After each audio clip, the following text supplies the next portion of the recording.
Welcome aboard to another episode of OG55. I got Jared from Capture the Magic, Jay Shear, and Jose from Theme Park Philosophy, formerly known as Slimer. Today we're talking about Galaxy's Edge getting a total rebranding, redirection. We're talking about that Wall Street Journal article focusing on Imagineering, which is absolutely crazy. A lot to dive into with these fine gentlemen today on OG55.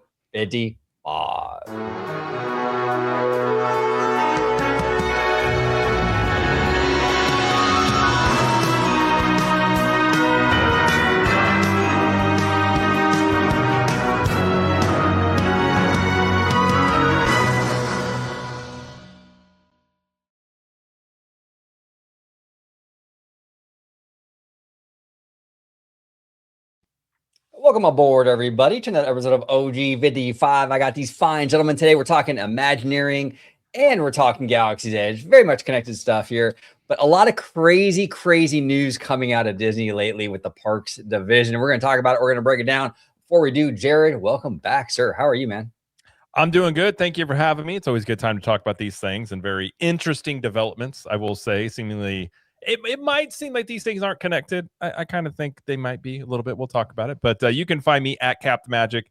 And then if you want some actual, Disney World, Universal Studios Orlando theme park tips and tricks for the parks, you can check out CTM Podcast with my wife and I. But this is for being like, there wasn't much news lately. And then this popped up and all of a sudden it's just like a flood of stuff. Then you dig into it. I feel like there's spider webs everywhere. You could kind of dig into all this stuff. Absolutely. Was that a Mr. Webber reference? Spider. I mean, it wasn't, but it was now that I remember it. So yes, that part out, and absolutely it was. Well, thank you for hanging out today, Jared. Theme Park Philosophy. Jose, how are you today, sir? I'm doing well. How about you, buddy? Doing good, man. Doing good. Can't complain. I'm breathing. That's always good, right? and you could complain, but nobody's gonna listen, right? So exactly. So you just keep on trucking, But at my age, just being above ground is good enough for me. But how are you, and where can everybody find you on social media? Yeah, absolutely. Hey, listen, thanks for having me on Orange Grove 55. Really appreciate the guest invite.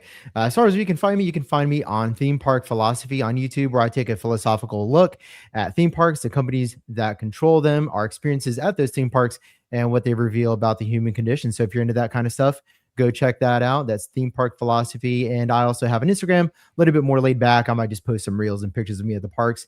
And that is also at the same user handle. There we go. Yeah, Jose's YouTube channel is amazing and a really, really interesting angle to this theme park fandom, which I haven't seen another channel do what Jose is doing over there. So make sure you subscribe to him. He's actually, if you go to OG55 on the featured channel bar, you can find Theme Park Philosophy as well as Jay Shear and Jared. Actually, they're all down there. So just check them out, subscribe to everybody. But thank you, Jose, for joining. And last but certainly not least, Jay Shear is in the house. And Jay, I'm a little sad we don't have you on here for a really controversial, divisive topic. Usually we got you on here for some crazy DeSantis thing or something, right? I'm sure something will come up during this conversation that will lead us down that path, because that's what happens. But no, it's always good to be here. It's really exciting. I can double down on Theme Park Philosophy being a really unique and awesome take. If you're part of our group chats, you would see Jose shows up and all of a sudden starts pulling out references to philosophy and philosophers. I love that kind of stuff. So he's going to do great stuff over there. Definitely check it out. Appreciate it. But yeah, you can find me at How Stories Work with Jay Shear. I'm just putting together a video about how Steven Spielberg utilizes special effects and human emotion, which is the even more important part of this, to reveal the dinosaurs in Jurassic Park and why that's so essential to that film. So I'm working on that right now. Should be out in the next couple of days. Go watch that after this, and definitely go check out Jose and Jared as well. Yeah, no, that's interesting. I really want to see that because I love your Vader one. Why Vader is scary. That was awesome. I feel like this one might be a little bit more of that where it's like, oh, that's why it was so effective. I hope so. I mean, part of what I'm trying to do is I'm trying to learn how to be effective, right? I'm trying to learn how do I elicit the emotion that this director elicited with that particular shot? What order of sequence did they do this in? Why did they do it that way? Why did the actors act that way? Breaking that all down so I can repeat it in my own films, right? So that's what I'm up to over there. Sounds great. Everybody, subscribe to these fine gentlemen. I'll be linking the channels down below in the description, but also on my homepage, you can find them there as well. So I'll make it easy peasy for everybody. All right, let's dive into, and yeah, I just said easy peasy. My white boy is definitely showing, right? Easy peasy. So this is actually courtesy of wdwmagic.com. Wall Street Journal offers a rare look inside Disney Imagineering as $60 billion expansion accelerates. It says here, a new Wall Street Journal feature is offering a rare detailed look at WDI, the roughly 3,000 person division tasked with turning Disney's biggest blue sky ideas into built reality. Now, this is kind of interesting because they get into canceled projects. You know, I've done a video on it already, but Tomorrowland was supposed to get a major revamp at Disneyland. That was canceled. The Avengers campus e-ticket was it was canceled, but then brought back in and redesigned. And there was like this overall tone about this stuff that basically the senior leadership or the executives didn't feel, I guess, confident in Imagineering to do these projects and do them on time and do them with the, you know, within budget.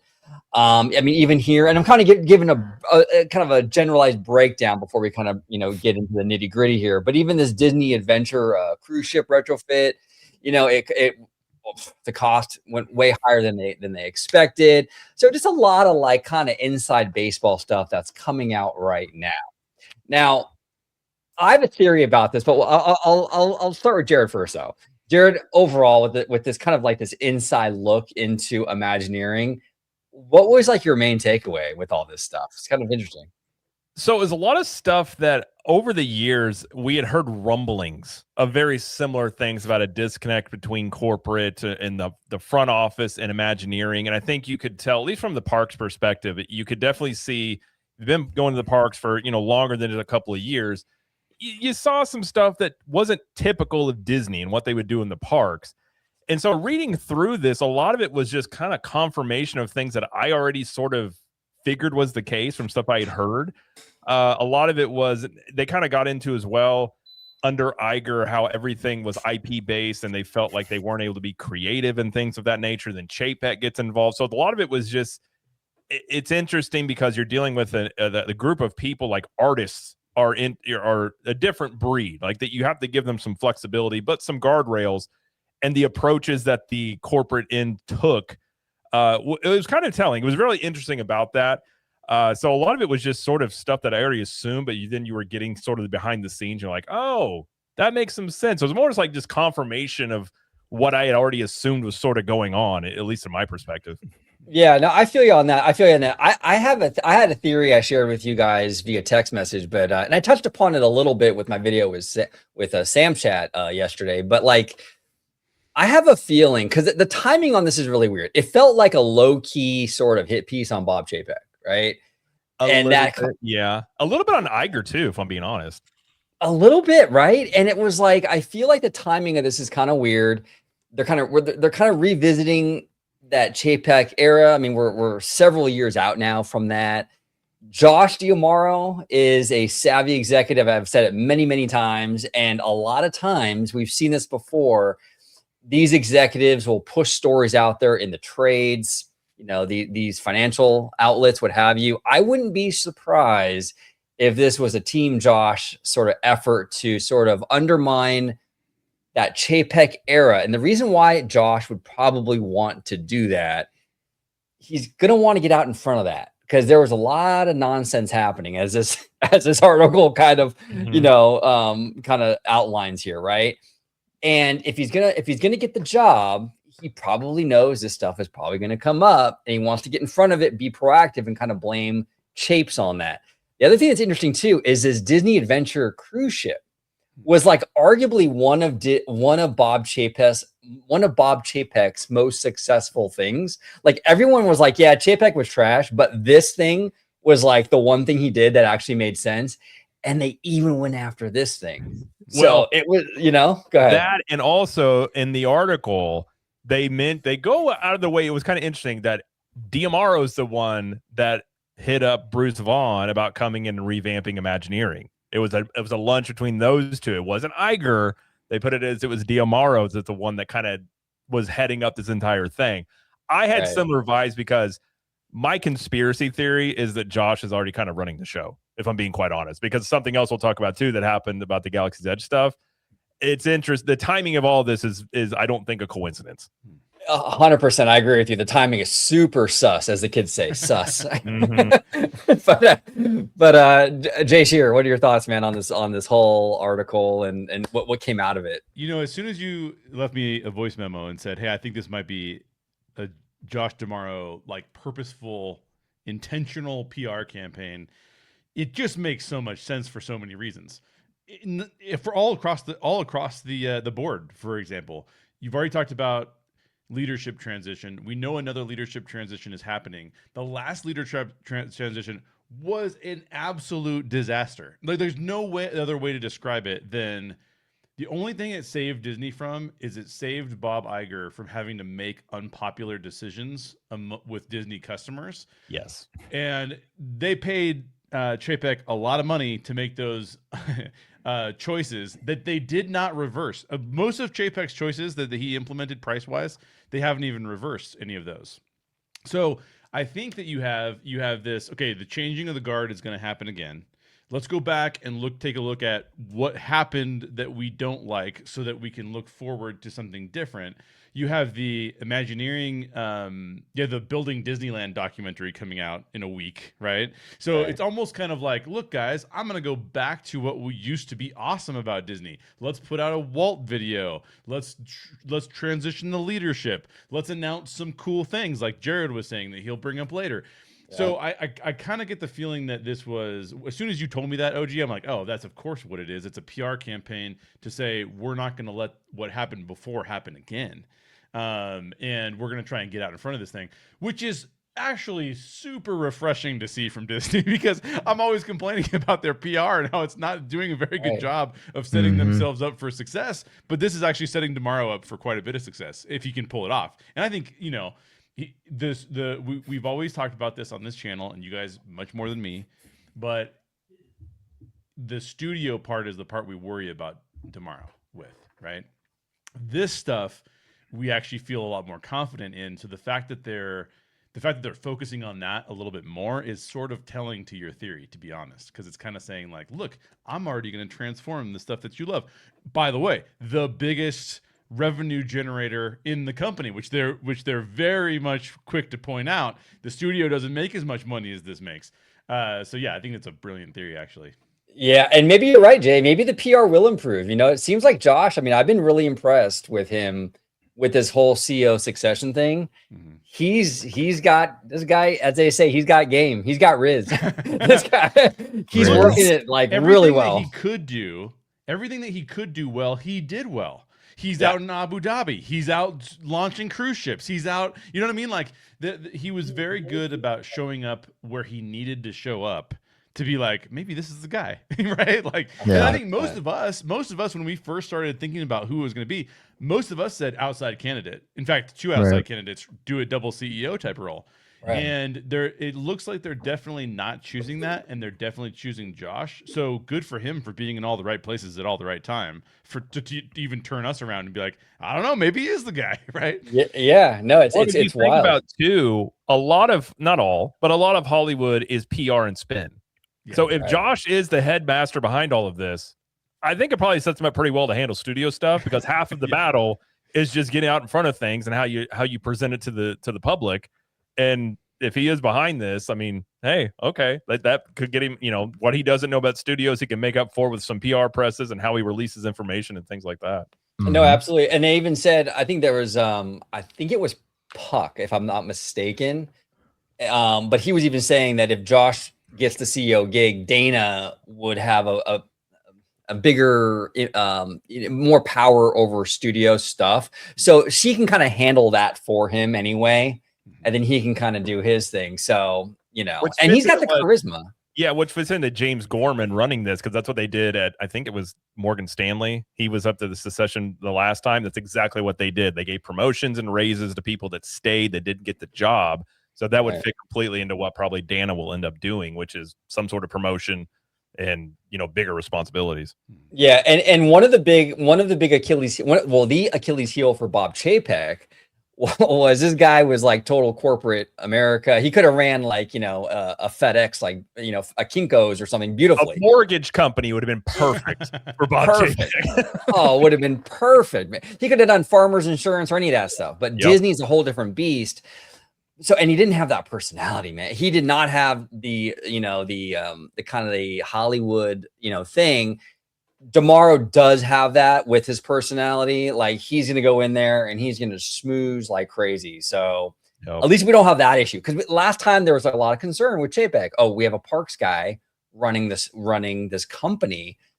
I think that is a concern still, but not as much, because DeMauro will, I think, assimilate nicely with the Hollywood crowd. Well, you know, well, and it's not an inherent concern, right? Because Walt Disney was arguably a parks guy after he was a studio guy, but that was a guy that was always ever changing and evolving. So there's nothing inherently wrong with that. I think Bob Chapek gave like the parts guy a bad name simply because that's what he was known as. But what I really do like about this article is that it does give a little bit of a retrospective, like where Disney Imagineering is coming from, where they are now, and where they're going into the future, because I think it's really important for Josh, if this is something that, you know, he is collaborating with Bruce Vaughn on to generate some like really good PR for not just himself, but Imagineering, because I think Imagineering needs two things right now. One, they need to build trust with their fan base. And then two, they need to establish a new style of leadership that's different than Bob Iger. I think that's super important, that if this is DeMauro that's collaborating with Bruce Vaughn in this, he needs to distinguish himself from Iger and Chapek as much as possible. And I think that the way he's doing that, just from what I can tell from this and that film that was just released on on Disneyland, what he's trying to, and Bruce Vaughn is also part of this same type of leadership in that they both have a very transparent way of communicating with the Disney community. And they both seem to be, instead of like that man in the high tower type of leadership, like Bob Iger, who's this man in the high tower who comes down and is, you know, in his sweater every now and then, with his perfectly pressed collar. They're not, the cardigan. Yeah, they're not going for that. I think what they're trying to do is they're trying to say, hey, look, these are the problems that we've had. Like, very simply, like, we've had to guess what kind of problems and use a lot of networking and reaching out to former creatives and Imagineers and people that worked at the parks. And we've had to put all these pieces together as outsiders. But this article just lays out very plainly, like, these are the issues that we've had. We've had budget constraints. Now we've had to use tricks. If you guys read the article, one thing that I really enjoyed is how they've had to use very like deceptive and leading language to get approvals for budgets that they wanted, so that way they can complete the creative process that they had envisioned and bring it into fruition. And then they said, well, once Bob Chapek came in, they did line item, once Bob Weiss was the head of WDI, that's when they started introducing line item approvals for every single budgetary constraint. And that's where you saw a lot of the budgetary cutbacks when it came to the Imagineering process at the theme parks. And we all saw that. We all felt that. And we've been critical about that. But all in all, I think this is really good. I think this is, again, just to kind of wrap up my thought here so we move on. DeMauro wants to establish himself as not the man in the high tower, but as a very transparent leader. And he wants to collaborate with Bruce Vaughn to do that, because I think they have very similar leadership roles. And they also want to be more transparent about what Imagineering is doing on the ground, how that process between getting an idea and then getting the approvals from the executive works, where they ran into, some blockages, right? Let's say, not meeting of the minds in terms of like what they're thinking, what they can actually do, and how they plan on moving forward with those kinds of difficult decisions. And I think with Josh at the helm, I think you're going to see a lot more budget approvals, because he's already shown that if you give the Walt Disney Imagineers more money, they're going to bring more revenue to the parks. And I think that's demonstrable in the fact that there's a $60 billion budget this decade versus $30 billion for the prior. Yeah, and the interesting thing too that came out of this was Tomorrowland, right? Because that's been like the elephant in the room for Disneyland for a really long time.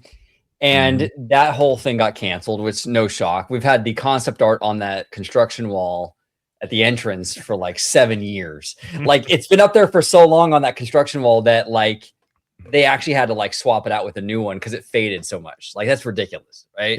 It's part of Tomorrowland. It's the Tomorrowland wall. Yeah, it's yeah, exactly. You know, and it's become a part of the land at this point.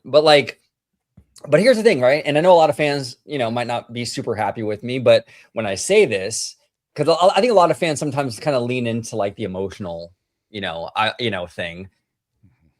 But I can kind of see why they haven't touched Tomorrowland. And to be honest, I mean, a lot of these, a lot of these buildings in Tomorrowland are interconnected. Our friend Bricky has mentioned this many times. You have Autopia, the submarines, the people mover track, and the monorail all weaving and woven together in that spaghetti bowl, right? They're all connected. You have at the other part of the land, you got, the people mover track going through Star Tours and Space Mountain and the old, the current Star Wars launch bay and what have you.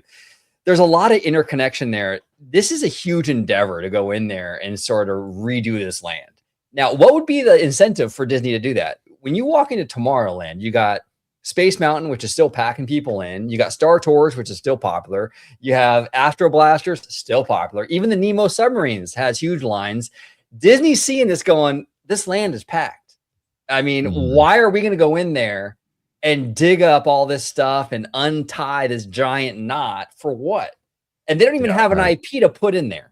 I mean, Strange World didn't work out, obviously. Lightyear didn't work out. Tron didn't work out. Fantastic Four didn't work out. So they don't even have an IP to justify it. There's really no upside. I can see from a business perspective why they haven't touched it. 100%. Well, and what was interesting in that article is they mentioned that, but also they had lost trust in Imagineering, which is a pretty like insane statement to think about. Yeah.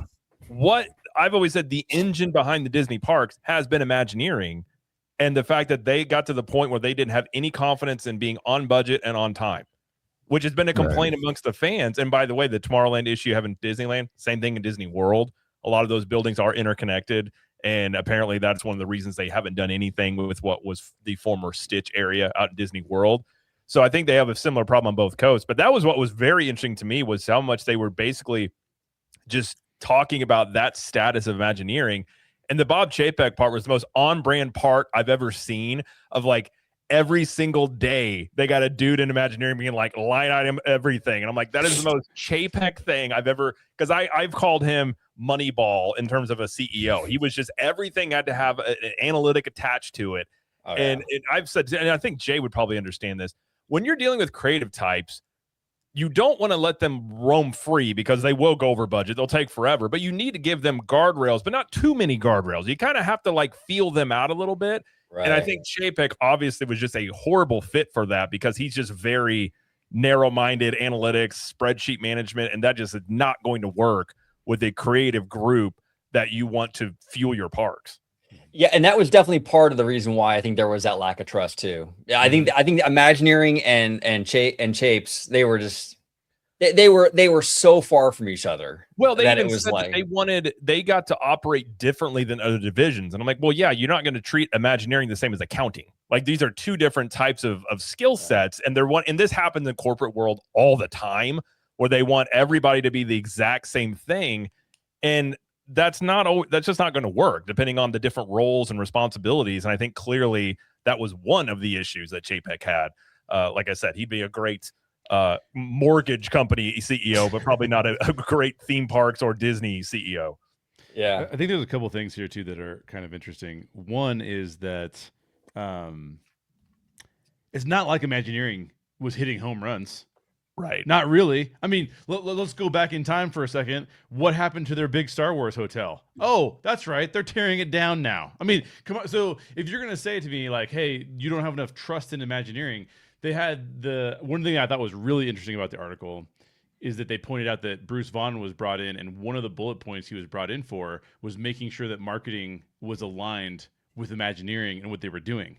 Because if you go back, how am I supposed to trust Imagineering when marketing comes out during 2020, the George Floyd times, and goes, by the way, we're changing Splash Mountain to a politically correct ride that you're all going to love. I mean, Imagineering was not hitting home runs. They were not. So if you said to me like, hey, if you look back, part of the reason I think this article is a little bit of a nothing burger. This is why I love OG's theory, because it's kind of like businesses acting like a business. Oh yeah, of course, that's exactly what businesses do. Thanks. But I'll say this. There was definitely a lot of distrust going on because of how those things were aligned. However, if you're playing 3D chess, you cannot make a very good argument that Disney has not been hitting out of the park every single year since the pandemic happened. So let's just walk through this really quick. The first thing that happens is you have a pandemic happen where your parks are shut down. You need to do something to deal with that revenue problem. So you bring in a guy who's a cost-cutting guy, to Jared's point, probably not the best CEO of the Walt Disney Company, but you say, here's 2 years, buddy. Do what you can to make this as profitable as possible. Don't have it come back on me, Bob Iger's legacy. I don't want that heat. You get to handle the heat. You shake things up. We're still going to give you $24 million on your way out. We're just going to call you a problem. Is that cool with you? Cool with me. Sign on the dotted line. Here we go. And then what you do is a little bit later, you have Bob Iger come in, take over. Bob Iger comes in and goes, okay, I'm going to handle all this stuff. Don't worry, everybody. I know it's a problem, but we're going to fix everything. And then you get a chance to actually restore Iger's legacy, have a really nice handoff to Josh. And there's one other benefit in this whole PR campaign that they appear to be running.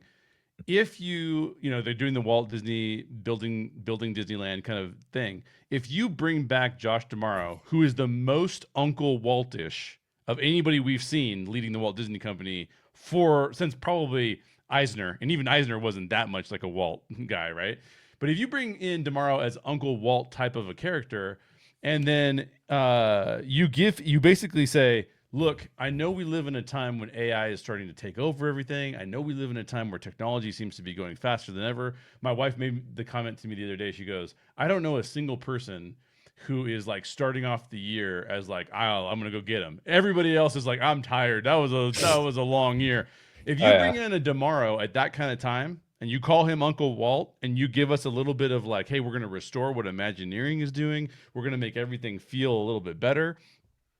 It's a pretty good time to do that, man. Like if you look back through every single year of the Walt Disney Company, even though there's been a lot of negative stories in media and stuff like that, you got to argue that they've been kind of killing it. I mean, it's like they've been doing a pretty good job of navigating some pretty challenging waters, including the moderation of their entire organization, which is another tough thing that I don't think they get enough credit for, because I don't think people want to admit that it's happening.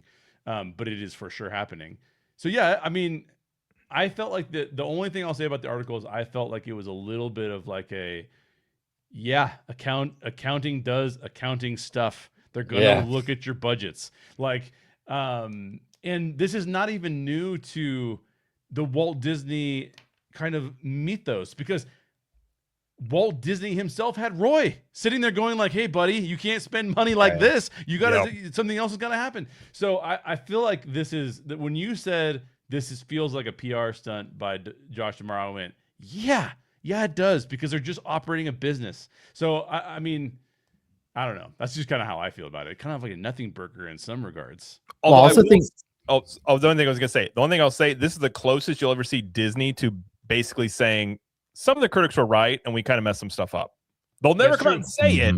Yeah. But obviously a lot of the critiques about Disney were addressed in this thing and basically like, yeah, there were some points there. And that was you'll never hear them actually come out and say it, but this article was kind of that surface. Which is great for resetting. Disney in the late teens, 2018, 2019, was the most trusted brand amongst millennials. No longer the case. But if you come out with a thing like this that says, we admit our mistakes, don't worry, we're getting back into what we wanted to before, this is a fantastic PR strategy from their standpoint. Sorry, Jose, go ahead. No, that's great. And I'm actually glad you brought that up, because they did do that. They admitted their mistakes, but in a kind of a slippery kind of a way. They also passed the buck to the executives too, because everybody needs a villain. And who's a better villain than a guy in a suit in the high tower? Yeah. So that was pretty smooth. And then what did they do? They make this announcement, and I know you're going to roll right into this, OG. So you can use this as a jumping off point if you want. Yeah. But then they make the announcement they're going to introduce the original trilogy into Galaxy's Edge pretty much like the same time this article comes out, and they drop this Imagineering film on Disneyland. So it's one big. I think you're right. I think it's kind of like a hit piece on the suits, if you will, because I feel like if I'm an Imagineer, yeah, they do have faults, and a lot of the faults that they had that Jay was alluding to, I think, comes just from a lack of vision and direction from leadership. Bob Chapek, he tried to establish that the Imagineers were going to be more Disney. Well, what the hell does that mean? Like, that is not a clear direction. If you're an executive, you're trying to give 3,000 creatives, a guide, like a guide rail, and say, hey, look, here's where we're going to go with the brand. Let me give an example of what a really good direction is, whether you like it or not. When Bob Iger says we're going to have more IPs in the parks, that's very direct.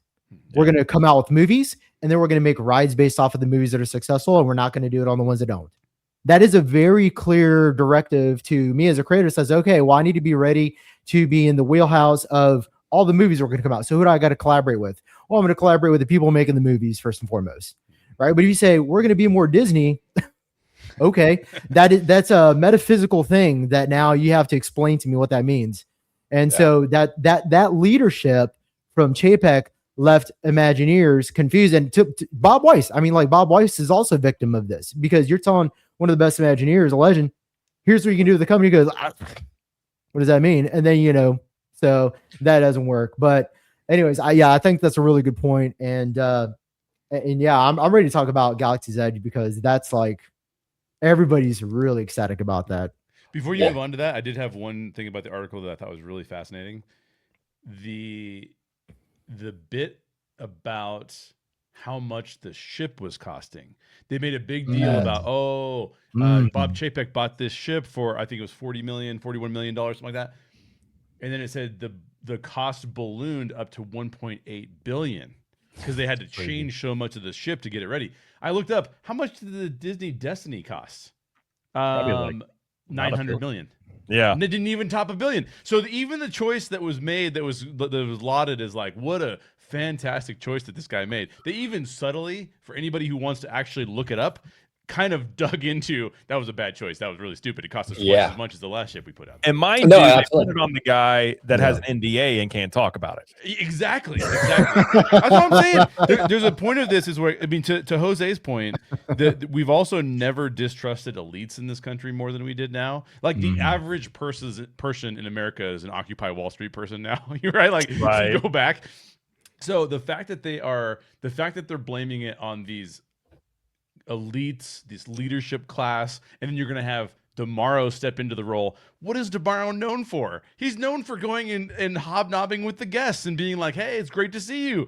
You know what I mean? Like, and I was going to say, the cast members love Josh. Yes. Like, most of the cast members I know and talk to, they all have nothing but great things to say about him. So he kind of does have, whether or not it's true, he has this image of a man of the people sort of thing, which I think is another thing, because I think if you're looking at Dana Walden and him, Dana Walden, I do think, like you were saying, Jay, seems like an elite. She runs studios. She was at Fox News. Like, that's a whole different optics. And before you even get to the political side of it, versus Josh, who, and I've said many times, one of his strengths is no clue where he stands politically. None at all. And I think that is a major strength of his, to get into a reset mode for the company, alongside being more of a man of the people. And we're going to revamp all this stuff. If this is all Josh's PR team, they're doing great. Like, they're doing really good. Also, you can't think of a Disney. I mean, of like the Bob Igers and the Dana Waldens and the do you expect to see any of them sitting next to you on Tower of Terror? No. No. But would Josh D'Amaro?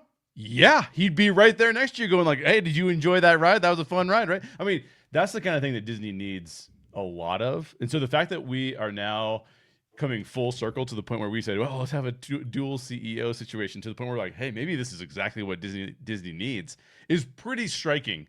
And of course, a lot of that is them manipulating us with their good PR. Right. It's working. It's working a lot better than it has in the past probably 7 years. Right. Well, like, I think fundamentally what people forget in the Disney company is that Imagineers, the whole Imagineer program, like the how it started with Wet Enterprises, it started as a grassroots movement to build a theme park, right? Like they came over from the studios, they were working the studios and the theme park, they were designing the rides, and then they got incorporated with WED, and then they got bought by the Disney company once there was a merger. But it's a grassroots movement at its core.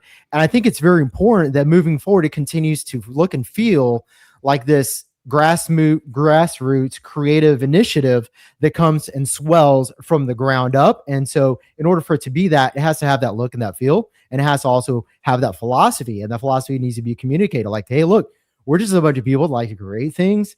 We don't care about the business side of it. We're here to work with the suits to make sure that, we're going to stay in budget and make sure that all the initiatives are in line with the company and aligned with blah, blah, blah, right? All that corporate speak. But I think that's really important. I don't think what you want is, you don't want the Imagineers to come off as the corporate side of Disney, because once that starts happening, then people stop believing in the creators of the company. And then that's when you start losing the trust and the divisiveness starts to unfold. But I think that's really important for the Imagineers to lock in and hone in on, and kind of just bring back, is that they are of the people and by the people and for the people in that sense, right? So no, 100%. And then the other thing too, I just want to say too, like Jay, you made this point a lot on this channel, and you're right. The PR at Disney has not been great. But now, if this is Josh's team and this is a Josh Giamaro thing, it's diabolically good. Yes. Like diabolical, bro. Like you said, they're going after the Chapek's one win, that cruise ship, and he's got an NDA. He can't even talk about it. It was so diabolical the way they did this, but it was such a brilliant move too, right? A brilliant move, and some of the stats made Imagineering look awesome. The 93% of projects come in under budget, dude. If you said any engineering group in the United States, that's their hit rate. 93% come in under budget. You'd be like, I'll take that team every day of the week. You know what I mean? Like that's an insane stat to put out there. So yeah, I mean, this was it's like a piece that is sort of like a business runs as a business, but put together in such a way that we all believe the future of Disney is very positive compared to what it was.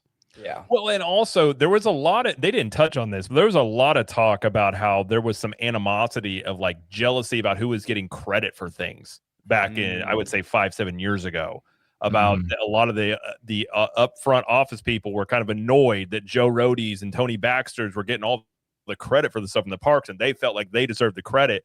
And I think this article seemingly made it all seem like everyone's just kumbaya now. Like we're all just on the same page going forward. And I think a lot of it was to try and mend that. And if this is a Giamaro and Bruce Vaughn together, and we're going to revamp the image of all this, because Imagineering does need an image rehab. I mean, they have taken some hits.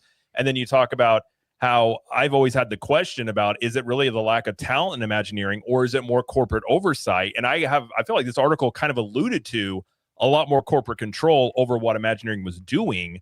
And I think that was a big sticking point for a lot of Imagineers. The only thing I will say, I'll just have before we move on, I actually did meet Josh Giamaro one time, talking about his people person skills at the opening day of Mickey and Minnie's Runaway Railway. He was out there meeting people as I got off the ride. And I remember I got off and I saw him standing there, and I'm like, is that Josh Giamaro? And I shook his hand. He's like, what'd you think? I was like, oh, it's good. And he stopped me. I'm a nobody. And he's like, no, like, what'd you think? Did you have any critiques about it? And when he's talking to me, I know he probably didn't care at all what I had to say. Maybe he did, but it seemed like it was just me and him. And there's a group of like 100 people around us. And I'm like, this dude is good. Like he's good with people. And like he seemingly was just out there with the people, asking them opening day what they thought about a ride. And I was like, he's got that chops about him. I will give him that 100%. I think I think the whole world. He understands that, like, you know, like a politician might get out there in front of like a huge audience and try to be like the nice guy, baby kisser, I love dogs and kittens kind of person, right? But Josh understands that it's more effective to do what he did with you. If you go to the one person standing there and make it all about, you know, you and him, he knows, hey, you're going to tell all your friends and family. You wouldn't believe it. The guy who runs the parks division, this, that, and the other. He understands the power and the effectiveness of that over some big speech about how, you know what I'm saying? Smart dude, really, really smart dude. Sorry, Jose, I interrupted. No, you're good, man. What I was gonna say was just kind of piggybacking on what you and Jared just said was that I think that Josh is a person that listens, and I think we know that because we see the evidence. Your example is a big one. Many other people's examples that we actually know in person that have met Josh tomorrow, and his ability to have candid conversations that don't come off as like kissing babies. But again, the emphasis on transparency, I think, is really huge because it shows that he values communication between him and his audience. He wants to understand our criticism, but he also wants to understand what we like too. But I think where was I going with this train of thought? I completely lost my train of thought. Josh is pretty. He knows how to wow. Yeah. Let me give you a case study, and when you think of it, you let me know. I'll please. Thank you. But this might be interesting to people to hear. I love this case study because I'm really into what in the startup world is called customer development. And it's the idea that you don't just build products and then go to find an audience for them. You build a product for a person and you say, this is the person who loves this thing and this is why I'm building it and I'm targeting it toward them. And one of the stories I heard is that the CEO of Burton Snowboards, I don't know. I don't remember what his name is. I want to say it's Tim Burton, but that's obviously wrong because he's a director. But he would be on the slopes with people 200 days out of the year, and he'd be riding the lifts with people, and he would be talking to people who had snowboards and be like, "Why did you buy that snowboard? What do you like about that snowboard? How does that snowboard feel when you're riding it? What do you wish you could do that you're not being able to do now?"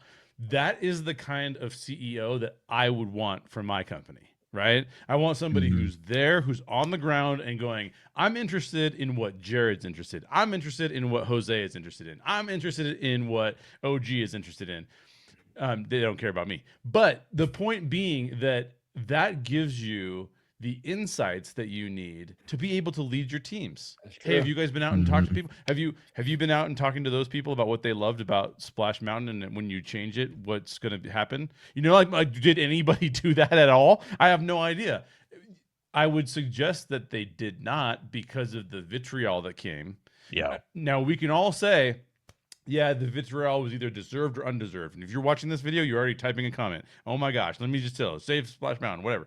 But it doesn't. That's not the business problem.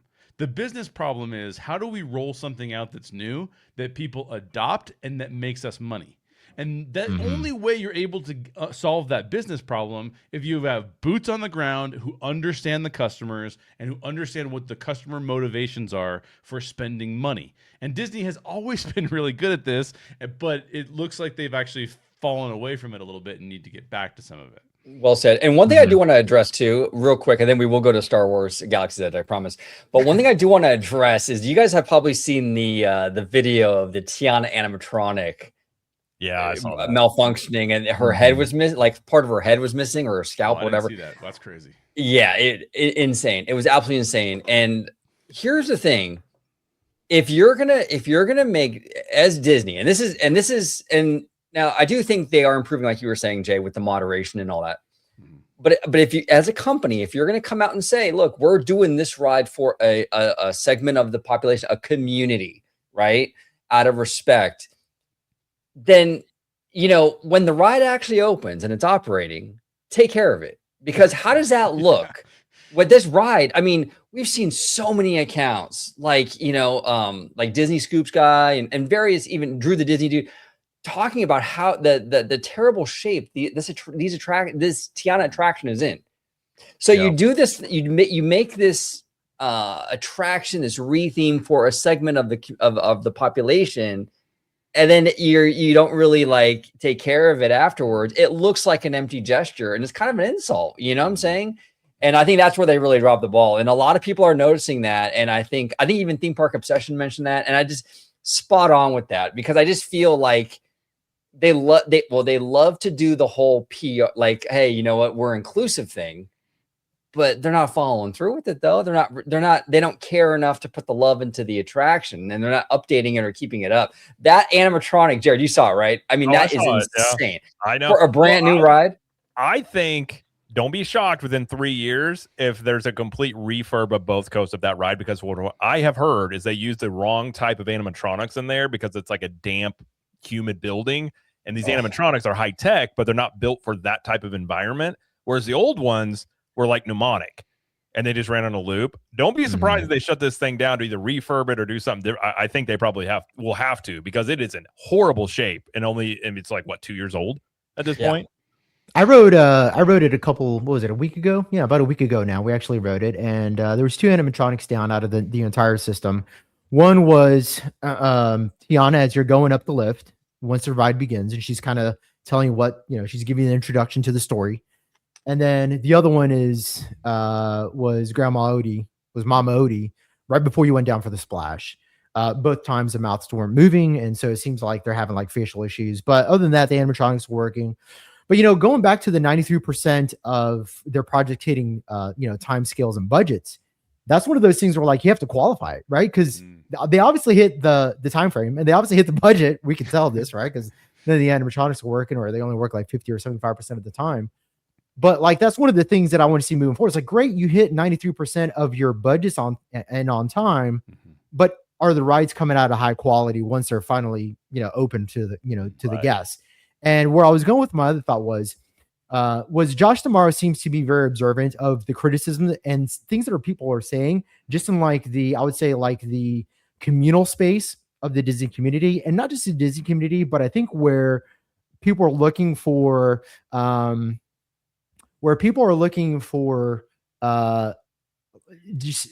real human connection, real human experience. And people are looking for authenticity. Authenticity is the currency of tomorrow. This is a phrase that's been circulating YouTube for quite a little bit of time now. And I think by doing this article, which seems like a hit piece, but also like a self-promotion of new leadership and separating himself from the suits and all those things that this article seems to accomplish, which is good for him and it's good for Bruce Vaughn, because you definitely want that distinction. I think authenticity is going to be the way moving forward, which brings me to the third point that I want to make was, and if you want to, OG, this is up to you whenever you want to jump into it. Yeah. Bringing the original trilogy into Star Wars is about the most authentic thing you can do. When you're saying, hey, look, we hear you, and now we're going to do that thing you guys have been wanting in our parks that you guys have been complaining about for the last 5 years. Yeah, well, no, and Jared, I'll let you kind of explain, because you were talking earlier on too about the connection here between this Imagineering article and the Star Wars news. I'm gonna set the table with this, and then I'll let you take it from there. Okay. But the absolute GOAT of our community, I love Scott Gustin. He's a great dude. I met him at D23. He's a great guy, and he just is like crazy with these updates. So shout out to Scott Gustin. But Darth Vader is going to begin appearing in Star Wars Galaxy's Edge, okay, beginning April 29th. Now, these updates are only for California. I'm sure eventually they'll come to Florida. We'll talk about that for sure. But, I mean, this has been something that fans have been asking for 7 years. But that's not it. That's not it. We're also going to have Luke Skywalker. Wait, there's more. Luke Skywalker, Leia Organa, and Han Solo into the land. Okay, we're also getting, it says here that Luke Skywalker will roam Black Spire Outpost, seeking Force knowledge and lightsaber lore, while Leia Organa reunites with Luke and Chewbacca near the Millennium Falcon. Han Solo will roam near the Falcon and Oga's Cantina, which is absolutely perfect. And this is actually the thing that I got the most excited about. I mean, this is crazy, but the land is going to get a new background music loop built from John Williams' original scores, including the main title at the land's entrances, the Cantina Band near Oga's Cantina, and other classics like Han Solo and the Princess and more. The music in Star Wars is a character in and of itself.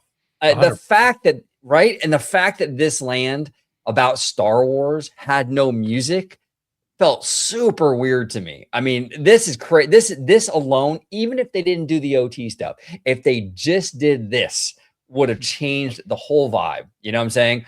But Jared, I'll let you take it from here, because your theory about the connection and all that good stuff. Well, I agree. I've said to the point where my wife is tired of hearing me talk about this, and probably half my audience, but I've been on this whole thing about like, just put the music, have a cast member just put their iPhone into the thing and play the music in here, and it would help this land without doing anything else. So the fact that they're just now doing it, I mean, I'm glad they're doing it. I don't know why it took them 7 years to do it, But I also don't think at the same time across the other company, you also have Kathleen Kennedy reportedly, I guess not officially, but seemingly stepping down. New leadership at Lucasfilm, Bob Iger stepping down. This seems very connected. And I feel like now I think Galaxy's Edge issues, and I don't think they make changes like this just because they're just wanting to give the fans what they want. They're obviously seeing something in the numbers that they don't like, whether that's merchandise sales, attendance, or whatever it is. But I think if you also have on the same page with DMRO coming in here, that you also have Lucasfilm in on this about like, we need to revamp Star Wars. This is a great start to, I know it's mind blowing here, but putting the original trilogy characters into a Star Wars land, the greatest villain that's ever been in cinema, you put him in here. Like, I know this is crazy stuff, but like, hey, here we go. Like, it's a good thing to do. It's a great move. I have further issues about Star Wars, but if you're going to start rehabbing these things, like, it's a good start. And I definitely think these are connected. I think this is almost my theory, my conspiracy theory was Josh is maybe kind of running things behind the scenes already a little bit. Yeah. And you're seeing this new emergence of whatever they're going to try and have this revamp of everything company-wide. I mean, look at Marvel with Doomsday. Like, they're trying to get back to what they were doing that made them popular. So maybe Disney's gotten the message. Maybe it's Josh, maybe whatever it is. I feel like the fans that many people were criticizing this stuff were proven correct. Because, like, I think that this stuff is obvious from anybody that likes Star Wars that these things should be in this land, and they're finally going to be here. At least in Disney. Yeah, and the timing, you're right, Jared, the timing. I mean, this land has been open since 2019. It's 7 years old at this point, right? Yep. And now they're deciding to do this. I mean, and now is a time when it's becoming pretty clear DeMauro is going to be the guy, right? And we saw that probably DeMauro led hit piece / fluff piece in the Wall Street Journal. And Kathleen Kennedy's leaving. There's changes there. The timing of all of this just feels like there's just things are happening. It's like these are not real time changing of the guard across like multiple facets of the company. 100%. And I wouldn't be shocked. I think you're right, Jared. I think Josh probably already has the job and is probably low key running this thing more than we think. I think there's something going on. Would be a shout out to Iger for doing the right thing. Because, sure. Because Iger has to get out of the way. One of the things that happened with Chapek, and one of the reasons why I think I have a conspiracy that Iger never really planned to hand the reins over to Chapek, is because he didn't leave the chairman position. The whole time he stayed chairman. I mean, not that he's not going to leave the chairman position for a little while DeMaro's out there, but he definitely was like, look, I'm leaving the CEO position, but you still got to do what I want. You know what I mean? So the more that we can see Josh taking over, the better the future is probably going to be for Disney. We can't just have this Iger gets to do whatever he wants to for the longest. I'm a huge Iger fan, by the way. In fact, I'm such a big Iger fan. If you put Iger on a political ticket, I would probably vote for him in 2026, right? Wow. Like, I like Iger a lot. I like the way he thinks about things, but you need to transition out of that seat. You can't be like looking over the shoulder of the person you put in. That just is not a good look for Disney. So I hope you're right, Jared. I hope he's already running things and that Iger's really listening. Iger was the right CEO for the time. And now he's past his expiration day by a couple of years, and it's time to move on. And the sooner that Bob Iger can take a back seat, he's had a good ride. You know what? Thank you for what you've done for the Disney company, Bob. But like people are looking for change of the Disney company, and they were looking for change, back when Bob Chapek was CEO. They just never got that change. We got some more Bob Iger after that. Or you went to a continuation of Iger, since he really never even left the CEO suite. But I think now is a really good time. Beginning of January, very punctual indeed. It's like they were right on time. The train's never late. But yeah, I want more of this to happen consecutively, so that way we don't think this has happened since. Because here's the thing about Disney's PR recently, at least like 2025, and as far as back as, I don't know, man, like it's been quite a few years since Disney's marketing has really been, I would say, like foundationally cohesive. I need to see more of this, just so I am confirmed that this is not happenstance. Because Yeah. they've made some PR announcements where you're just like, was that coincidentally bad? Yeah. Or did they and do the that other on thing purpose? I think that might be telling is their timeline. They did say early 2026 they're going to name the next CEO. They know who the next CEO is. They probably knew 6 months ago. And also, Iger is eerily quiet the past, like, especially in January. We haven't heard anything from him. And this is like, you would assume Iger would go on CNBC and give some sort of spin like he normally tends to do. You're not seeing any of that. And that's what kind of leads me to think, like, you know, not that this is a shadow campaign, but it's sort of just like a light handing off of the reins where you go into the job with some momentum and initiating these changes. Because, you know, it's like financially, we talk about all the time, like a lot of the Disney park fans are not happy the direction the parks have gone, but they made more money. And I've talked about, I think Tom Bricker even said, like, all this stuff works until it doesn't in terms of just price hikes. You can't price hike your way to success forever. Right. But if you're going to have to like justify these price hikes, start adding on the experiences end is a way to do that. And I feel like this might be a little bit of an effort in trying to build on that end and finally giving people more of what they've been asking for, and also trying to give people some hope about the things they're building. Because again, the question marks around Imagineering, this can help give some confidence to the fan base about like the things that are coming, because, hey, we're listening about the things that we built and we needed to, you know, rectify, and we're not going to make those mistakes again, sort of thing. Yeah, no, 100%. And if this is a tomorrow move, if he's making these calls, like, you know, behind the scenes because he's going to be the guy, it's very, very smart, because this is actually something Bob Iger did when he took over as CEO. One of the things that I really thought was smart was when Iger took the reins officially, one of the first things he did was he bought Pixar. Now that was a big deal, because at that time Michael Eisner was fighting with Pixar. There was a lot of worry that, you know, they weren't going to renew the license with Disney back then, and it was going to create a huge mess for all kinds of stuff, right? So he acquires Pixar, which was, I mean, not only do you get the milk, now you get the whole cow, right? And then he goes and he purchases Oswald. Now that was a little move, but it was a big move for the fans, though. He won a lot of trust with the fandom, which is those two moves in the first couple of years that he was in that seat. Tomorrow, assuming he's kind of doing this, you know, in the lead up to his announcement, same kind of thing. You know, he's giving the fans what they want. He's kind of building that trust. Hey, Imagineering is back. We got Bruce Vaughn. Hey, Vader's coming in, you guys. You know, he's slowly, like, you know, finessing the situation. I think it's really important to point out that, you know, he's just as equally as important as fluffing the fans. You have to fluff the shareholders too, because going into the new leadership, they have to feel very confident, and there can be no shakiness as far as when Josh takes over. So if they're interpreting this as Josh taking over and this is going to be, you know, a taste of the new leadership, then the shareholders have to have confidence that that their shares are not going to, dive overnight, but that, you know, that he's going to turn profits, you know, quarter over quarter, which he's demonstrated. I mean, there's no doubt that Josh D'Amaro knows how to run the theme park business, but I think that he wants to build a long enough runway for himself so that when he does take over later in 2026, here when he goes into it, the shareholders already go into it knowing, like, yeah, like this is going to be smooth sailing. It's going to be a great time to be a Disney shareholder for the next several years.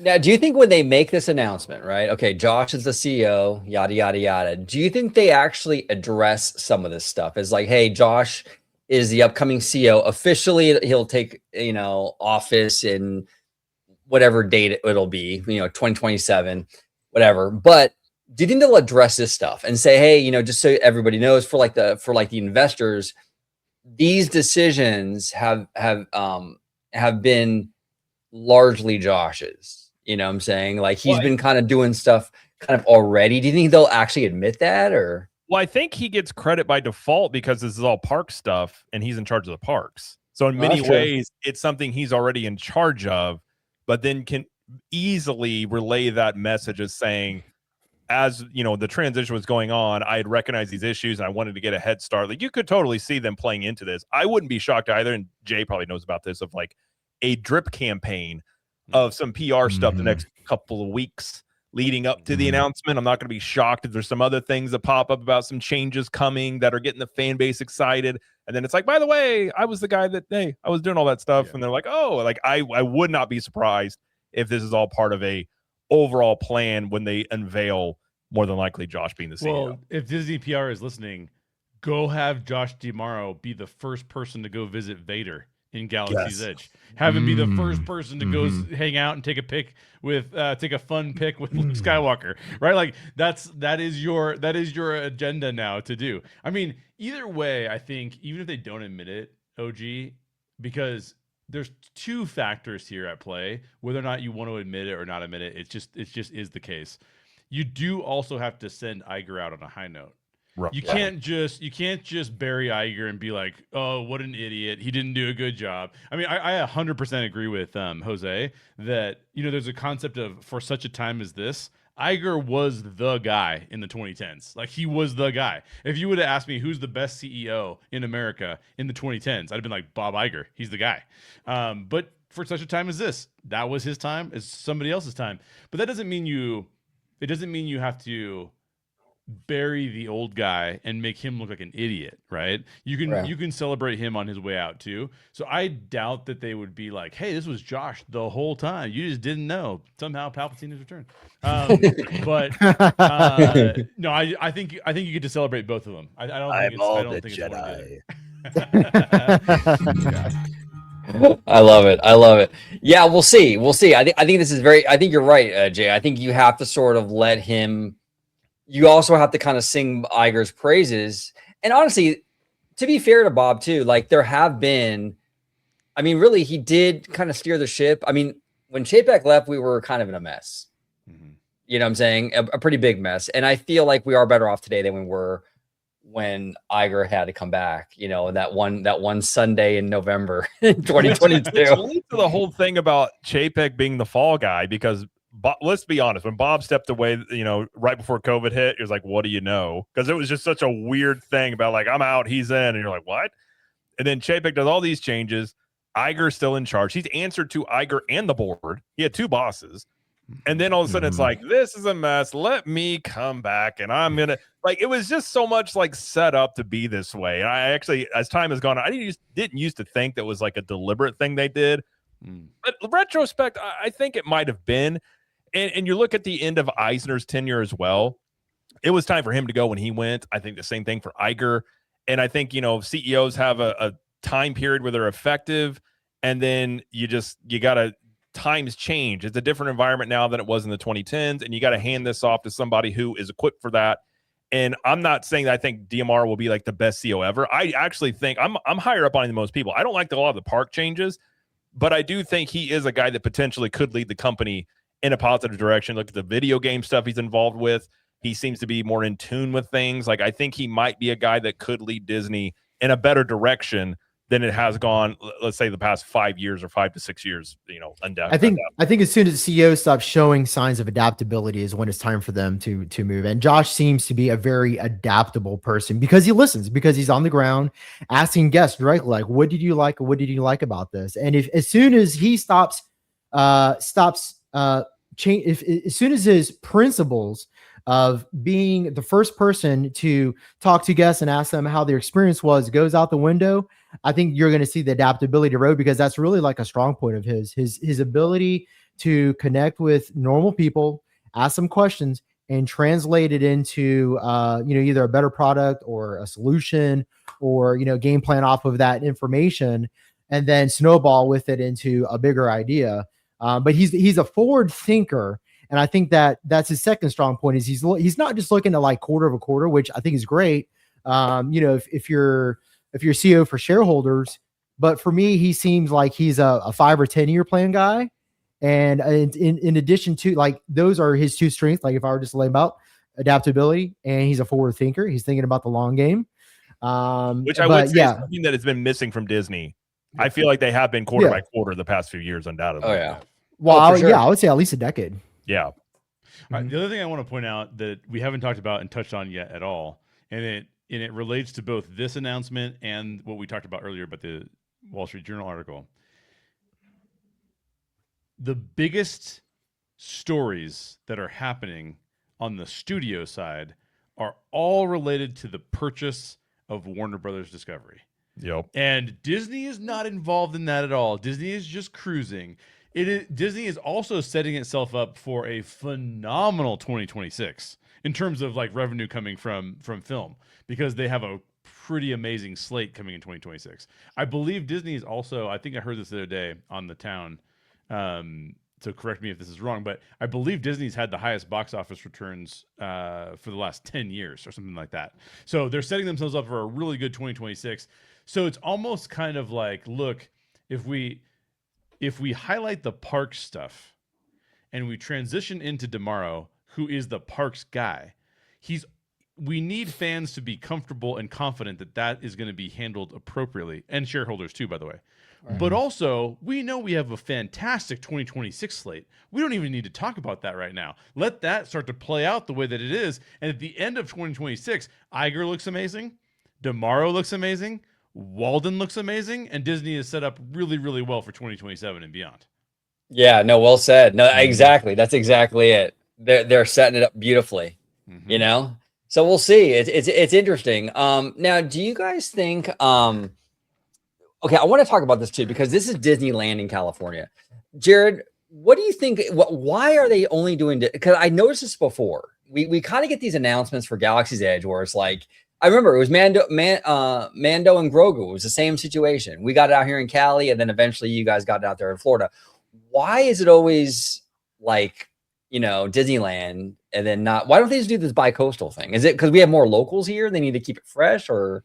I think it's because they're closer to Burbank, and that's like the headquarters, if I were to guess. That's a whole like be fair to Orlando or be fair to Florida campaign they talk about. Yeah. I do think this comes to Florida because both of these lands are almost identical to each other. So I find it hard to believe you're going to change the timeline of the one in Disneyland, but you're not going to do the one in Florida. I think they may just try to do this change.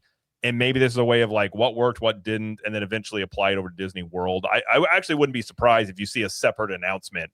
Instead of lumping this all together, you get another, again, drip campaign of this is also coming to Disney World in like a few days or whatever. So I think it comes. I've wondered that too. Like the droids as well, that came to Disneyland. That still hasn't come to Disney World, I don't think. So a lot of times they do some things out in Disneyland that they don't do at least immediately or sometimes at all in Disney World. But I think this one almost has to. Like you can't have two different, like they're the same lands. Like you're trying to say that they're both Batuu and one would be based on one timeline, one on another. I just don't see that being something that's like a long-term thing. And I would imagine they'd want to get that squared away over there in Florida before this new Smuggler's Run update comes in. Right. That's what I was thinking too. Because that's also going to change the timeline too. Because that's like Mando and Grogu. I mean, they already have. I mean, the timeline's already messed up. Which the sacred timeline about whatever. Like nobody cares. Like just give the characters in the freaking land. Like I don't care if Anakin's walking around with Darth. Like it's cool. I want to see more prequels and whatever. Have all the characters in there. But yeah, I think that with that coming up, that you'll probably see a separate announcement about it coming to Disney World. Yeah, no, it's fascinating. Yeah, I'm actually really excited about the Smuggler's Run change, just because I feel like I don't know that current mission is weird. Terrible. It's terrible. It's weird. Article too. They talked about how there was going to be 5 missions on Smuggler's Run, and they didn't get that done because of I think it was a time thing. So this initially was supposed to be like Star Tours with multiple different missions you could do, and they weren't able to do it before they opened it. I was watching DSNY newscasts in preparation for this show. Check them out, Jack, over at DSNY. But one thing that I think that Bruce Wan was alluding to in the article, and what I think we're going to be seeing with Galaxy's Edge moving in the future, first with Disneyland and then with Walt Disney World, I think the advent of animatronics is going to solve a lot of the creative shortcomings that they had due to budget constraints when it comes to casts, when it comes to labor costs, to make the land feel more lived in by having characters roaming around and making it feel like an authentic spaceport. So what I think you're going to see, hopefully, this is just my guess, as the cost goes down for animatronics, you're going to start, and as they get better and better, and they're able to make these in all the different sizes that you can make them now, because they have a new Olaf animatronic in addition to the little droids. And I think they're going to have bigger ones eventually. I'm sure they'll have a animatronic Chewbacca, or what's the one that's in Rogue One? Oh, K2SO. Yeah, I can see them having a K2SO, but I think animatronics are going to solve a lot of the logistical and monetary issues that the Imagineers had when they first started, and then they ended up scrapping it completely. So I'd like to see that. But yeah, when it comes to why Disney World is getting a package later, yeah, it purely has to do with the fact that all the Imagineers. I don't know if anybody knows. There's no Imagineers in Florida. Nope. Like there's not Imagineers that live outside of Disney World. They might come down and fly for, they might fly down for a week or a month or something like that, and they might come as a team. But there's none down here. So for them to supervise this would be one, it'd be expensive. It'd be an expensive operation. But all the things that they would need to ensure that this thing has a smooth rollout is not here. So what they do is they develop a package for Disneyland, and then they modify for Disney World, and then they drop a package over here at a later date. But Jared, I think you're right. They are going to drip this out, but maybe they'll come out with a package like maybe November, December, and everybody over here would be hyped about it. But I think it'd be this year whenever they drop it over here. Yeah. I think too, I'll be the bad guy here. I think too, as a former Californian born and raised, this started to change during the pandemic, but it has historically been true, and I think it's actually maybe shifting back this way. It depends honestly, like it depends how things go politically, because the politics of California is what has been seen as its limiting factor over the last, let's say, 10 years. But when I was growing up, California was the place. So first of all, it's smart as a business to test something somewhere and not to roll it out everywhere, because you can learn from it and go, oh, this is the right wig for Luke. If we have this other wig, people will complain about it and say it's terrible, so we switch the wig. You get a chance to test something in a small environment to then roll it out at a bigger environment later. But also California, like it or not, and a lot of people watching this are going to hate it, it is one of the trend-setting places in the country. It does set the pace for what the rest of the country will do. And yes, that changed a little bit during the pandemic because people were, to be honest, kind of tired of California's bullshit, because there's a lot of it. But at the same time, they didn't move Imagineers to Florida. That cultural trend has not completely reset itself. And I can see them saying, like, look, the studio is set in California. We want to get the studio back on track. We want the studio dictating what we're going to do. Why did all of these things fail? I mean, I think that there's a point to be made here that we haven't talked about. But because I agree 100% with everything that Jared is saying. However, what is the failure of Galaxy's Edge? What is the failure of Star Wars? The failure is not, because we can utilize Universal as a test case for this. The immersiveness of Harry Potter and Hogwarts Land 1000%. Like that was done intentionally, and Disney went, we should do that. Where's the mistake then? Where's the mistake? The mistake is in the studio gave us products that we didn't really gravitate towards or even like, and they got a lot of heat, and it was politicized, and it was not moderated. It was very much a lot of vitriol about what the sequel trilogy, what happened with the sequel trilogy. So the issue isn't we built this land and it's going to be, you're not going to hear Star Wars music because you wouldn't hear Star Wars music in this land. That's not the problem with the land. The problem with the land was, and you could actually give credit to Imagineering for taking a big swing here, but they built the land off of IP that they thought was going to hit. Yeah. And that IP didn't hit. That IP whiffed. And well, that's especially like what made the Wizarding Worlds great was that you walked directly into scenes from the movies, Hogsmeade and Diagon Alley. And instead of doing, this might have been my beef with Disney doing these lands, is instead of walking you into Hoth or Tatooine or something from the movies, it's like, well, we're going to retroactively make this spaceport, and everyone's always been, and like, then they like, oh, the legendary Black Spire outpost.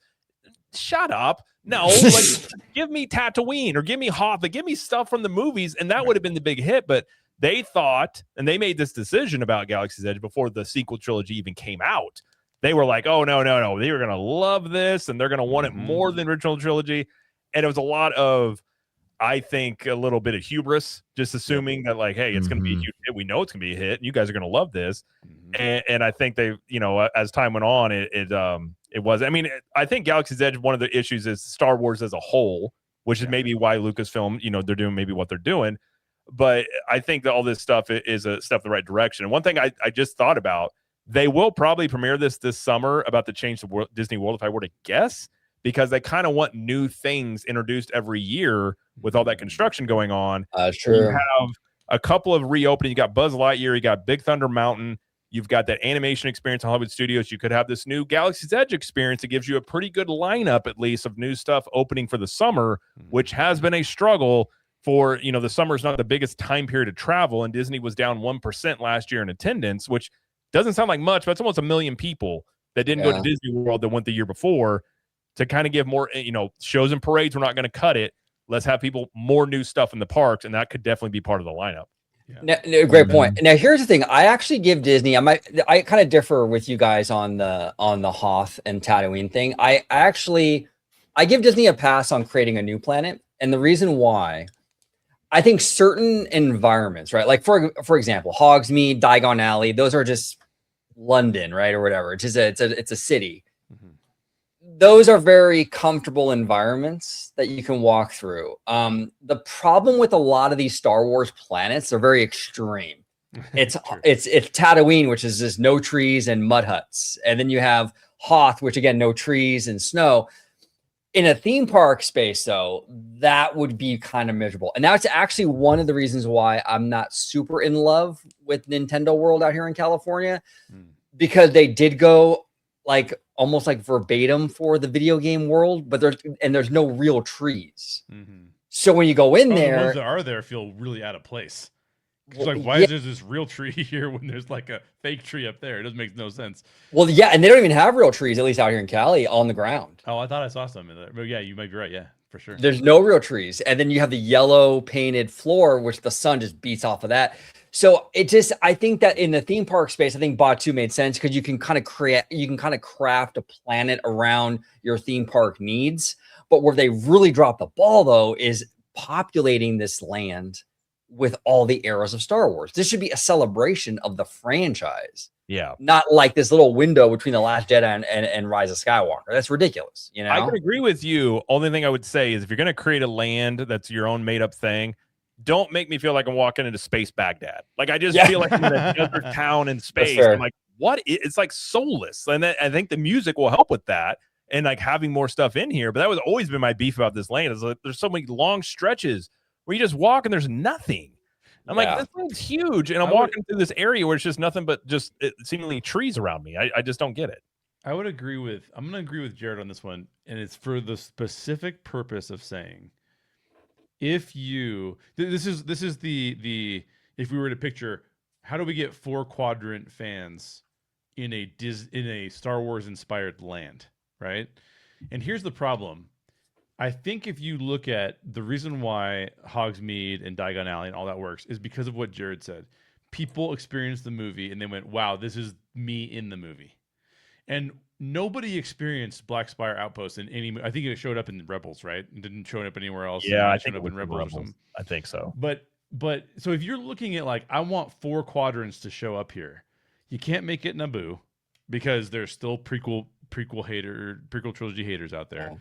You can't make it Jakku or any of the planets coming from the sequel trilogy because that's your least like beloved part of the franchise. So I do agree. I understand what you're saying, OG. It's kind of like, look, Imagineering needed to be creative here, and they tried to be. The problem is, I think that sometimes people, they want you to be creative, but they want it to be familiar.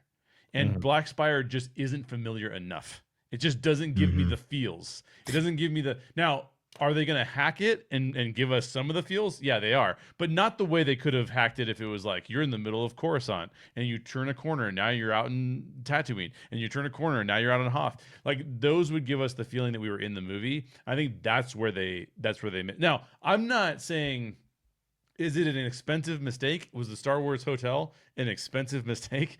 Yes, all of those were really expensive mistakes. I'm not mad at them for taking the swing. You know what I mean? Like, oh, absolutely. It's just, but once you realize it, you got to kind of figure it out. And I think to Jerry's point, they took a long time to figure it out. I think that's the biggest problem is that it took them too long to figure out. And by the way, you know, as far as like those areas of Galaxy's Edge where it feels too spread out, it was spread out for 2 reasons. One, because they knew it was going to be popular, but they also expected full-size banthas to be walking around the park as well. True. And so there's space that was they designed for an attraction that never even happened.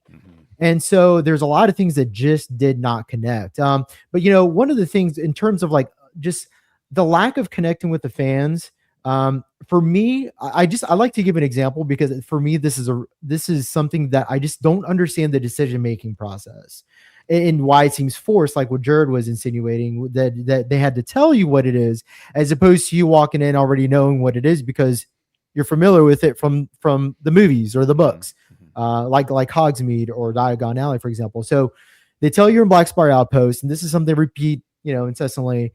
And then you go into the Millennium Falcon ride, and instead of being introduced by Han Solo, you're introduced by Hondo.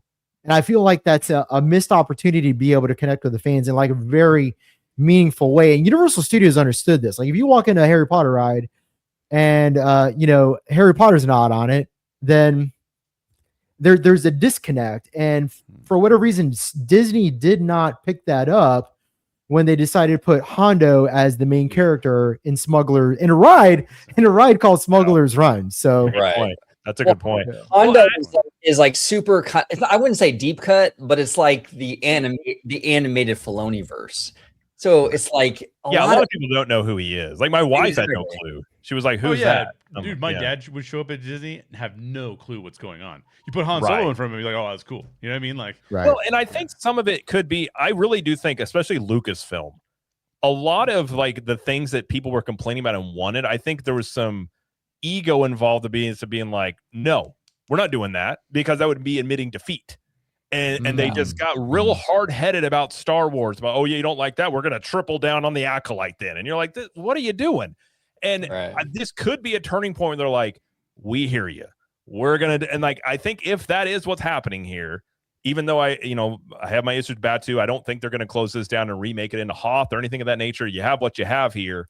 This is definitely a move in the right direction that you can build on and do more things in here and really give the fans what they have wanted in a Star Wars land. And outside of redoing the whole thing, which again I'm not going to hold out that they're going to do, I've always said too, the first time I walked into Hogsmeade when they first built, my wife and I went on like 5th year anniversary, I was floored. Like I've never walked into land and been like, oh my gosh, it looked like I walked into a Harry Potter movie. And I don't get that in Galaxy's Edge. There's no wow factor of when you hit that land and you're like, oh my gosh. Like I guess some people might be the Millennium Falcon, but there's nothing that hits you of like, I can't believe I'm here. Like this is crazy.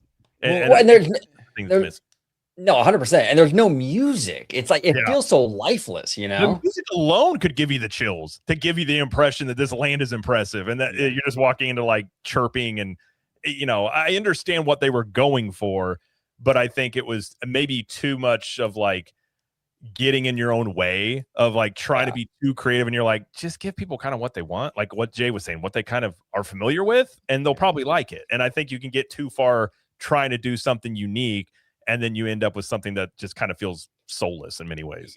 Yeah, they tried too hard to be too immersive almost, where it feels very like and we lost Jose, but he'll be back. It feels like, I feel like with theme parks there has to be a level of like forgiveness and wiggle room.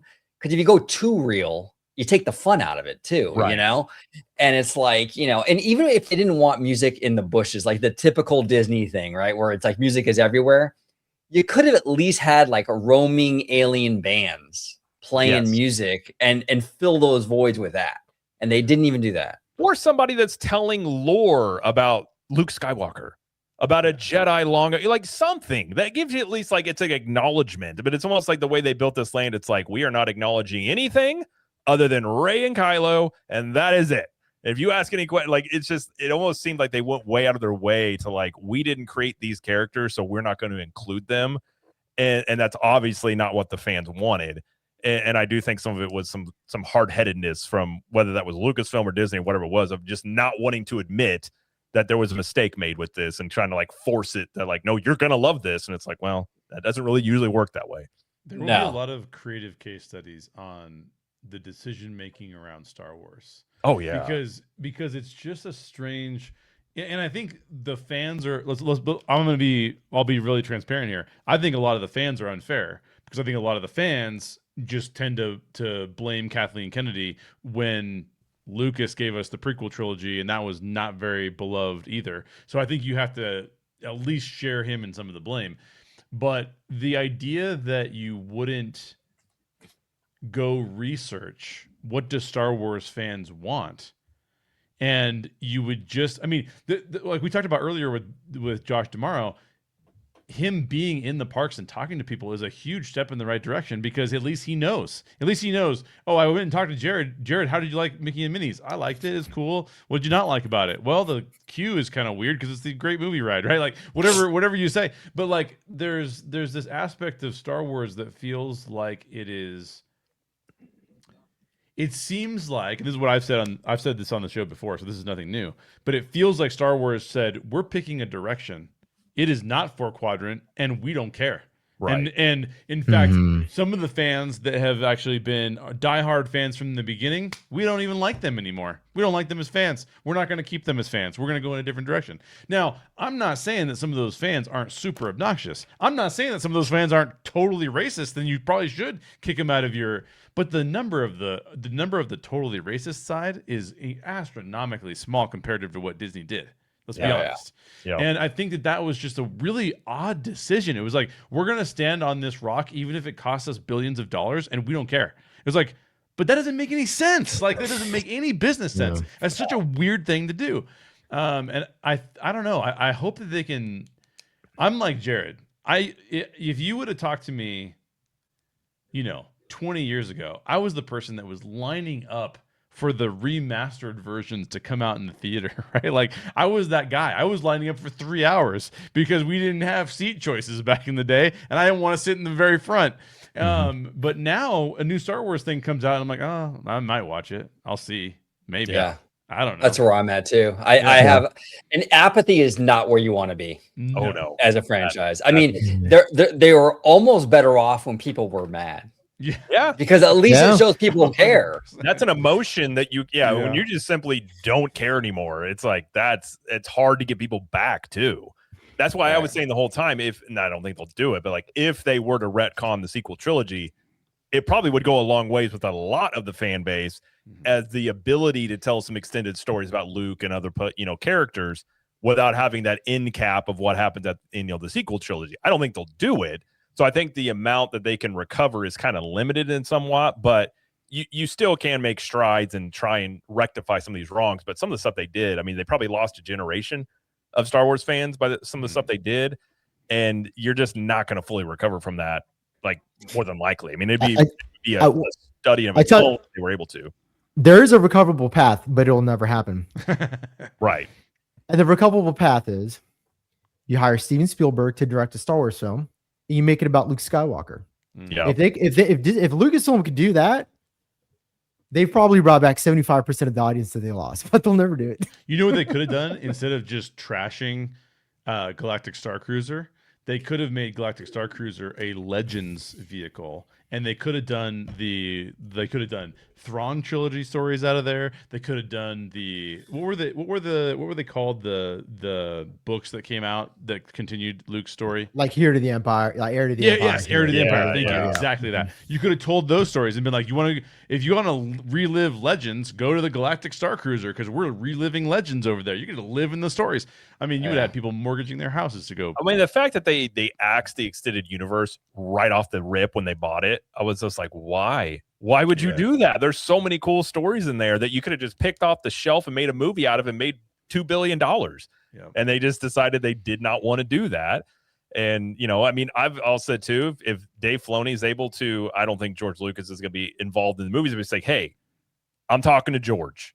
We're going to do stuff like that would go a long ways with the fan base too. Because Kathleen Kennedy was like, we don't have any source material, sitting next to George Lucas, who is the living source material for the thing you're talking about. Yeah, and at least Filoni, I'd like to see the behind the scenes of these conversations. But he brought us Thrawn. He still pulled from the Legends, even though he didn't need to. Right. So that was kind of interesting. Yeah. But Filoni's going to change the vibe for sure at Lucasfilm, because right now, which Kathleen Kennedy is technically a creative, right? She technically is. I mean, she. Producer, for decades, right? but she doesn't feel like a creative though. She feels like an executive. She feels like a suit, right? She feels kind of like a Chapek kind of, head or whatever.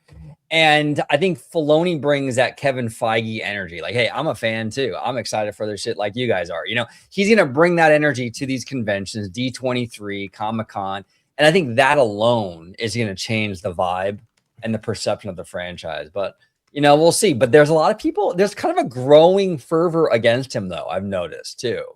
Well, he is to blame for some of the stuff that's gone on. I mean, he isn't totally blameless in all of this. He was involved in the Acolyte. I mean, he's been involved in the creative end for a while. So it's not like, it's like he was sitting on the sidelines being like, what are you guys doing? Like he was in the mix. But like we talked about on our live stream, it's like, there's not gonna be any more questions after this. It's like, if Dave's the guy, it's either it hits with him or it misses with him. And there's not going to be any in between about this. I think at the end of the day, the strength and weakness of Filoni is that he is a George Lucas clone.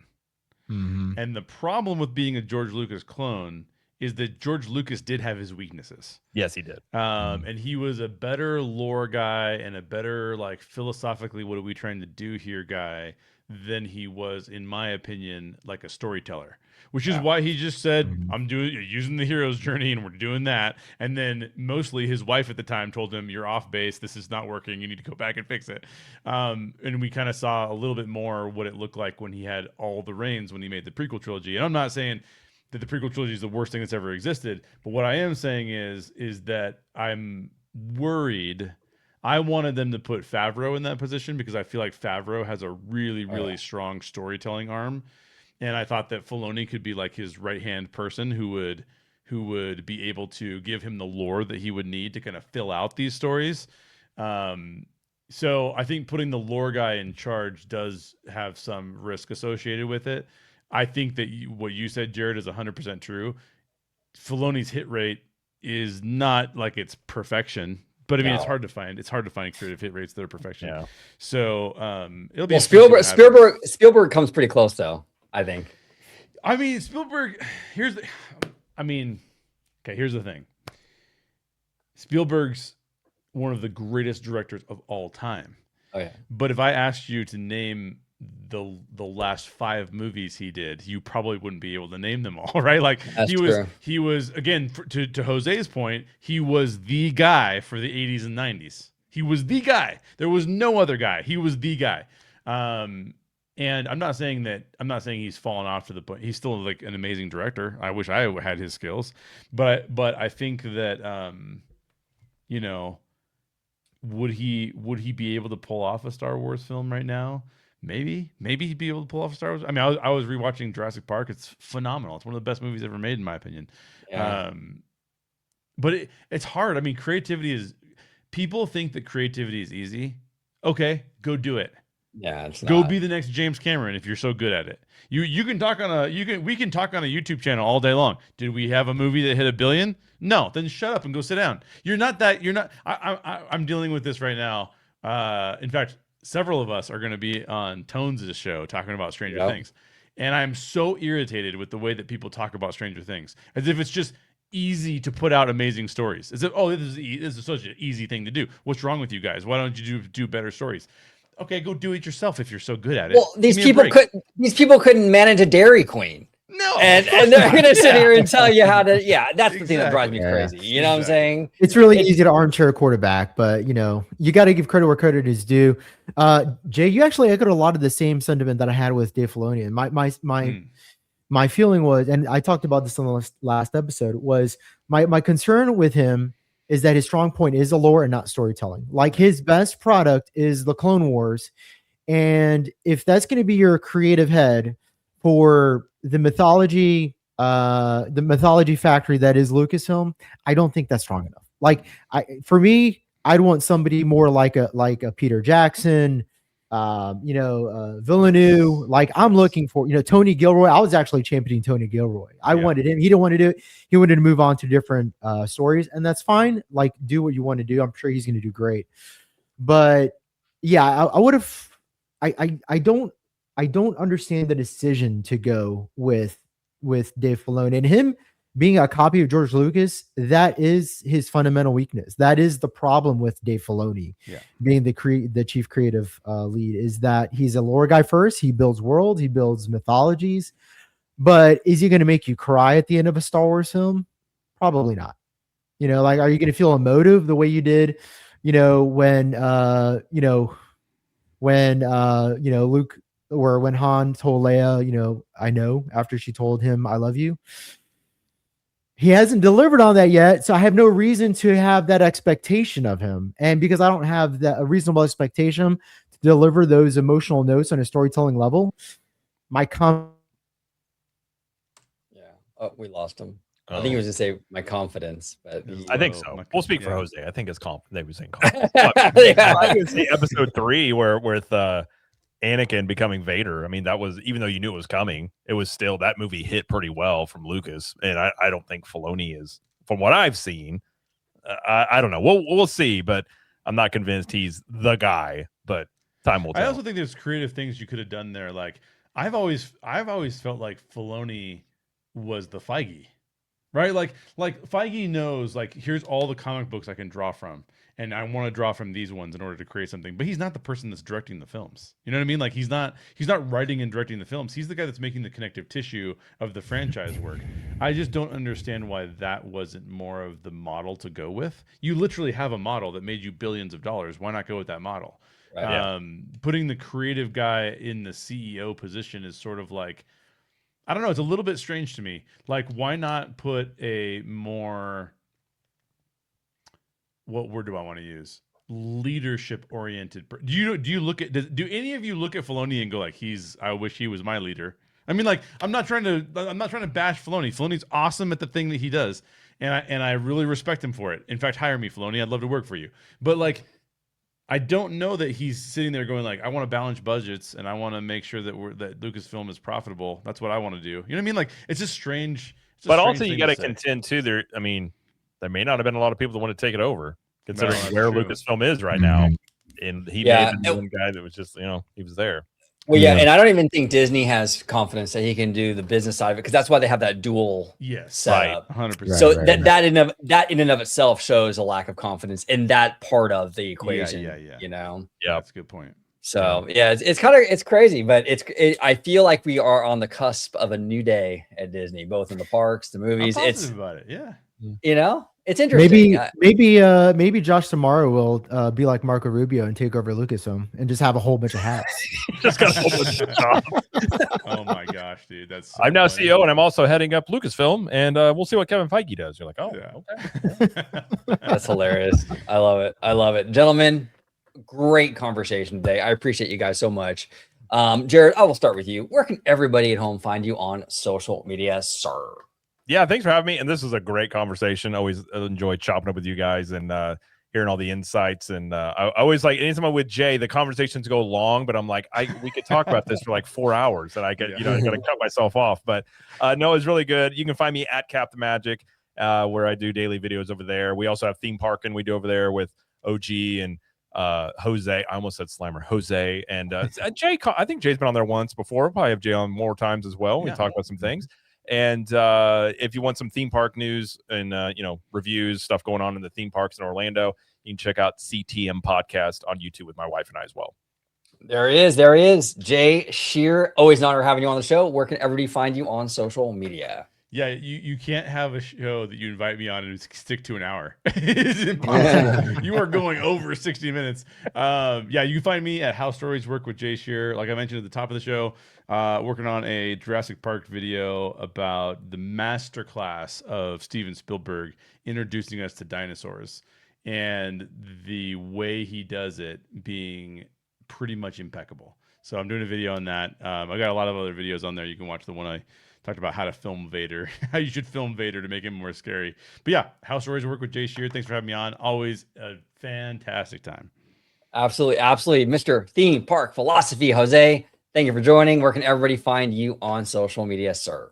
Yeah. Thanks for having me on, man. Really enjoyed this conversation. And if you enjoy conversations like this, go check out my channel, Theme Park Philosophy. I basically use philosophy to take a look at theme parks, the companies that run them, and what they reveal about the human condition. So if you're into that kind of long-winded, more cerebral stuff, Theme Park Philosophy on YouTube. Also have an Instagram, Theme Park Philosophy. Again, just some reels, kind of just posting myself with the picture at the theme parks, maybe having one of my favorite beverages. So a little bit more relaxed, but yeah, come hang out. There he is. And thank you all so much for watching this episode of OG 55. And until the next time, see you. Thank you so much for watching OG 55. Don't forget to smash that like button, subscribe, and become a member today.